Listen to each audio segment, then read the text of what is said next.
नमस्कार मित्रांनो, ज्ञानेश्वर जाधव ब्लॉग चॅनलमध्ये आपलं सगळ्यांचं स्वागत आहे। तर मित्रांनो, तुम्हाला दिसतच असेल मी फ्रेश झालोय। सकाळचे 6 वाजलेले आहेत। आज आपण जात आहोत गोडगावचा मारुती, जो भक्तांच्या नवसाला पावतो। मित्रांनो, भाविक भक्त तिथं भरपूर येत असतात आणि तो मारुती तिथं भक्तांना पावतो पण। तर मित्रांनो, इथून अंतर आहे फक्त 55 किलोमीटर। तर आता आपण जाऊया आणि हे दर्शन मी तुम्हाला पण घडवणार आहे, त्याच्यामुळे तुम्ही हा ब्लॉग कंटिन्यू बघा। तर चला आता आपण जाऊया सोलापूर वरून गोडगावला। मित्रांनो, तर आपला प्रवास सुरू झाला आहे। मित्र गाडी वळवत आहे आणि मित्रांनो आता आपण आलो आहोत सोलापूर अक्कलकोट हायवेनी। तर मित्रांनो, आपला टोलनाका पण आता क्रॉस झालेला आहे आणि अर्धा रस्ता आपण पूर्ण केलेला आहोत। तुम्हाला दिसतच असेल, तर लवकर आपण जाऊया। तर मित्रांनो, आता इथं आम्हाला थांबायचं होतं, कारण घ्यायचे होते रुचकीचे पानं आणि रुचकीचे पानं घेण्यासाठी आम्ही इथं हायवेवरती थांबलो। आणि मारुतीरायांना रुचकीच्या पानाचा मान आहे, म्हणून त्यांना रुचकीच्या पानाचा हार घातला जातो। तर आम्ही ते घेतलो आणि मित्रांनो निघालो। तुम्हाला हे वाटेमध्ये दिसतच असतील मुलं मुली पळत असताना। तर मित्रांनो, हे आहे अक्कलकोटची एकदम प्रसिद्ध असलेली अकॅडमी, हे त्याचे मुलं आहेत। मित्रांनो, तुम्ही बघू शकता वाटेमध्ये किती मोठा ॲक्सिडेंट झाला आहे। तर मित्रांनो, गाडी चालवताना थोडंसं जपून गाडी चालवा, कारण घरचे पण तुमची काळजी करत असतात। तर फायनली मित्रांनो, आपण अक्कलकोटमध्ये पोहोचलेलो आहोत आणि अक्कलकोट पासून फक्त 11 किलोमीटर अंतरावर गोडगाव आहे। मित्रांनो, तुम्ही बघू शकता रस्ता किती छान दिसतोय ना, किती सुंदर वाटतं गावाकडचं वातावरण। तर मित्रांनो, आता आम्ही गोडगावच्या गावाच्या खूप जवळ आलेलो आहोत। तर फायनली मित्रांनो, तुम्ही बघू शकता आपण आलो आहोत गोडगावच्या जागृत मारुती मंदिराच्या जवळपास। आता आपण जाऊया मंदिराच्या आतमध्ये। त्याच्या अगोदर तुम्हाला मंदिराच्या बाहेरचा परिसर दाखवतो। मित्रांनो, किती आकर्षित मूर्ती आहेत, किती सुंदर असं दृश्य दिसत आहे। मित्रांनो, मी तुम्हाला आता आकर्षक मूर्ती दाखवत आहे, जे हनुमानाची आहे। एका हातात गदा पण आहे खाली ठेवलेला, आणि वरती खांद्यावरती राम लक्ष्मण बसलेले आहेत, आणि खाली दिला आहे श्री जागृत मारुती मंदिर। तर मित्रांनो, हळूहळू इथं भक्तांची गर्दी पण वाढत आहे। तर आता आतमध्ये जाऊन आपण दर्शन करूया। मित्रांनो, आतमध्ये जाण्यासाठी खूप छोटा रस्ता आहे, कारण आपल्याला वाकूनच आतमध्ये जावं लागतं। तर मित्रांनो, मी आता आतमध्ये जातोय आणि आपण आता जाऊया मारुतींचं दर्शन करण्यासाठी। तर मित्रांनो, सकाळी लवकर येण्याचं कारण असं आहे की भाविक भक्तांची गर्दी खूप कमी असते, म्हणून आम्ही सोलापूरवरून सकाळी 6 वाजता निघालो आहोत, म्हणून आमचं दर्शन आता लवकरच होणार आहे।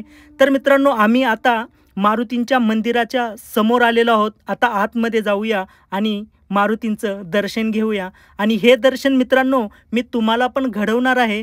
तर आता मी तुम्हाला मारुतींची मूर्ती दाखवतो, आणि मी पण आता मंदिराच्या आतमध्ये जातोय आणि तुम्हाला पण मारुतीचं दर्शन मी घडवतो।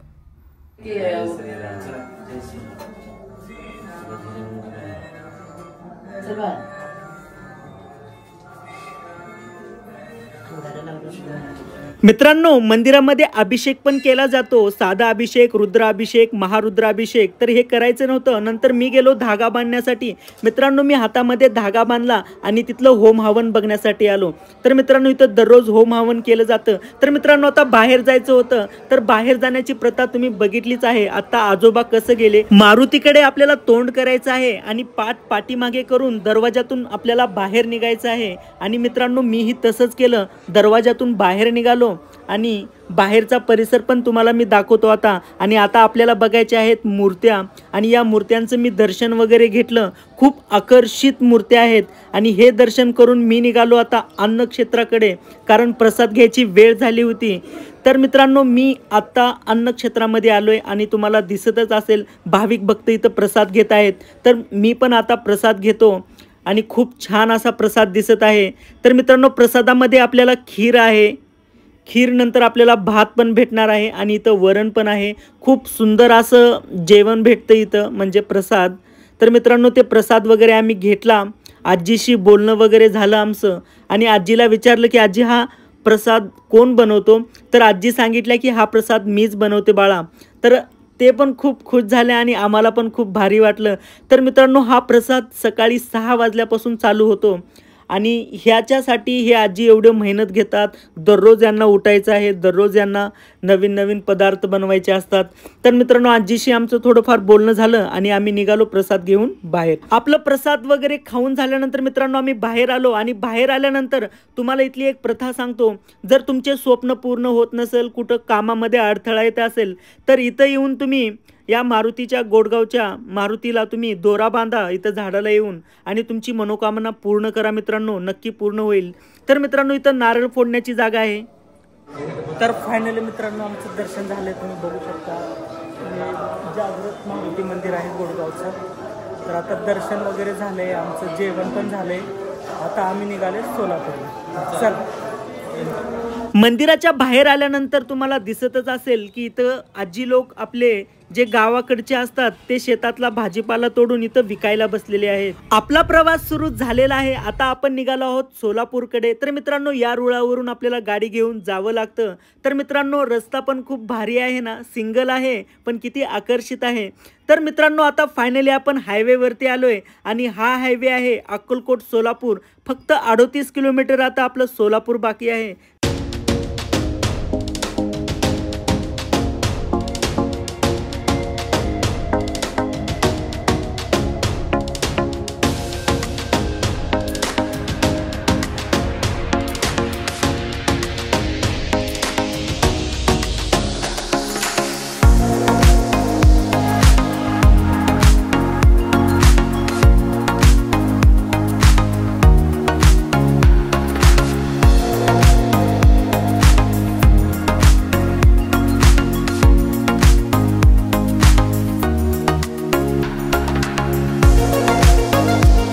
तर फायनली मित्रांनो आम्ही घरी आलोय। तुम्हाला हा ब्लॉग कसा वाटला कमेंट बॉक्समध्ये नक्की सांगा आणि असेच नवीन नवीन व्हिडिओ बघण्यासाठी ज्ञानेश्वर जाधव ब्लॉग चॅनलला लाईक, सबस्क्राईब, शेअर करायला विसरू नका।